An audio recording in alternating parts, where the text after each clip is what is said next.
जो पहली एप्लीकेशन है दैट इज देखो conversion from one system of unit to another system of unit.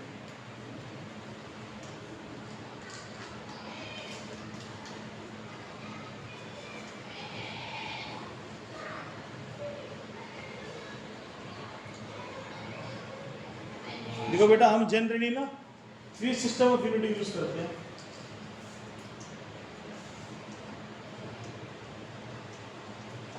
MKS, MKS का मतलब क्या है?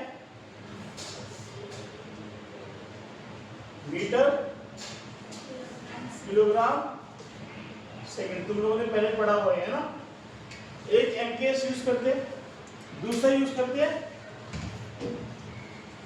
CGS। क्या यूज करते हैं? Centimetre gram second. और चौथा है तीसरा सॉरी FPS। क्या है? क्या है? FPS। FPS में F को लिख लिया, F के लिए क्या है? Foot pound second. ये तीन सिस्टम ऑफ यूनिट यूज करते हैं, ठीक है। MKS का एक्सटेंडेड वर्जन क्या है बता सकते हो? MKS का एक्सटेंडेड वर्जन क्या है? SI सिस्टम जो है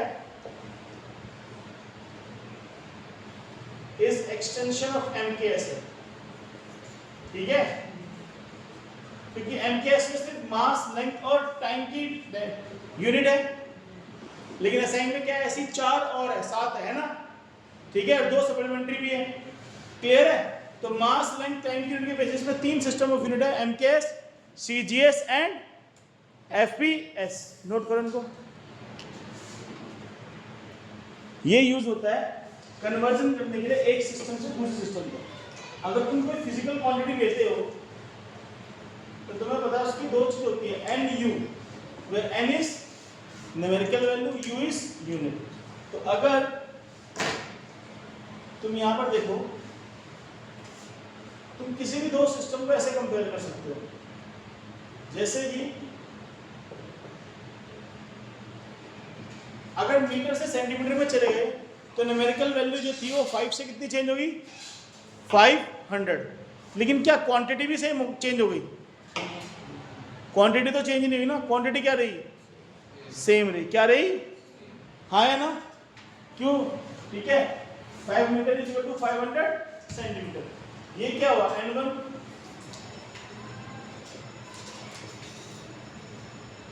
numerical value in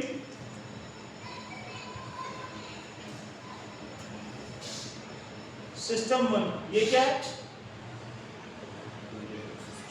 unit in what बेटा? सिस्टम। ये क्या है? Numerical value in N2 which is the numerical value in system 2 है ना। और ये क्या है? Unit in system.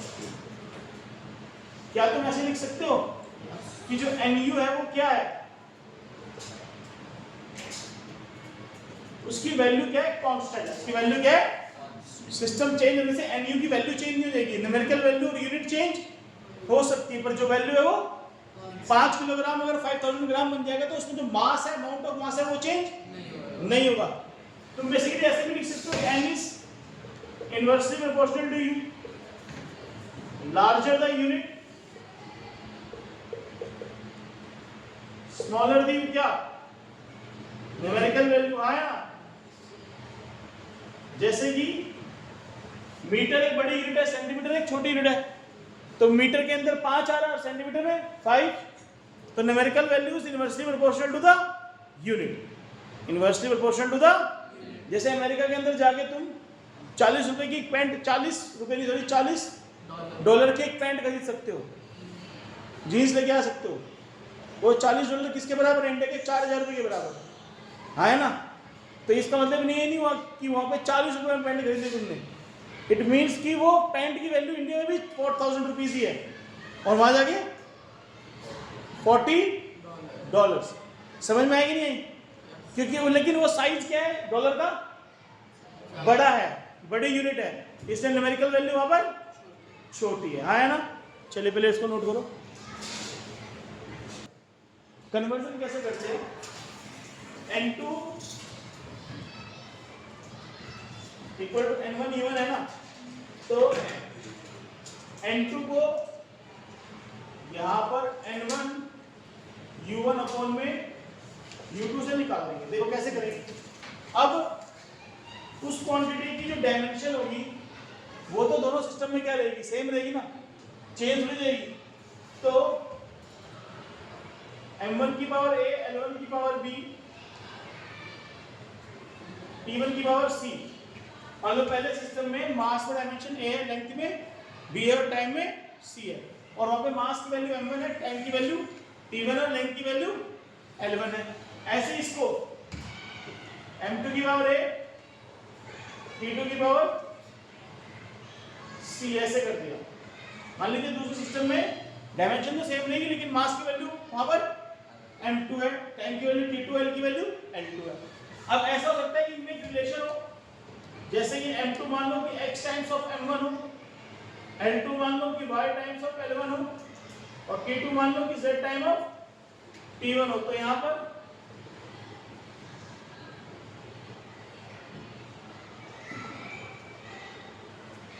x M1 है, y L1 B, z T1 C है ना।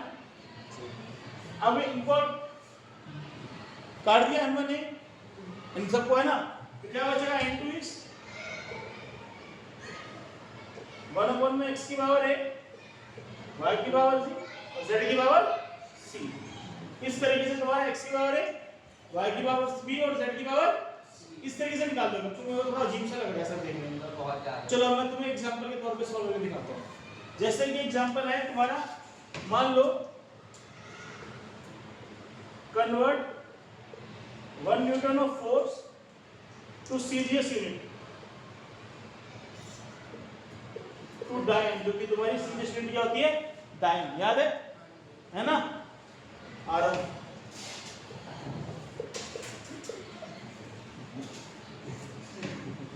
हमने क्या बोला, N2 U2 is equal to N1 U1। N1 is क्या बेटा, U1 बाय U2, है ना। क्या कर दो, कुछ मत करना है ध्यान से। यहाँ पे N1 कितना है, 1 न्यूटन है ना, N2 निकालना है 1, M1 L1 T1 की पावर -2 है ना, ये कर देंगे, है ना।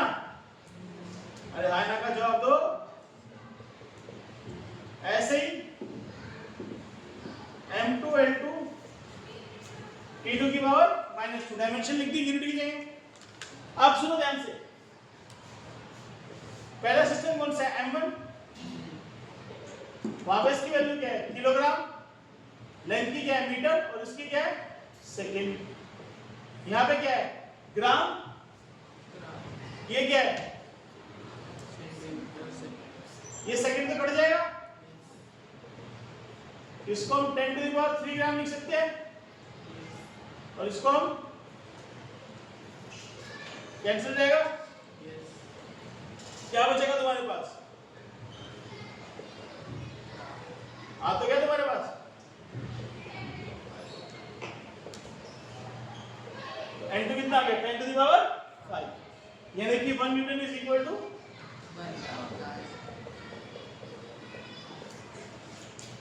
10 टू द पावर 5 डाइन। इस तरीके से कन्वर्जन हो गया। क्या हो गया, कन्वर्जन, हाँ या ना।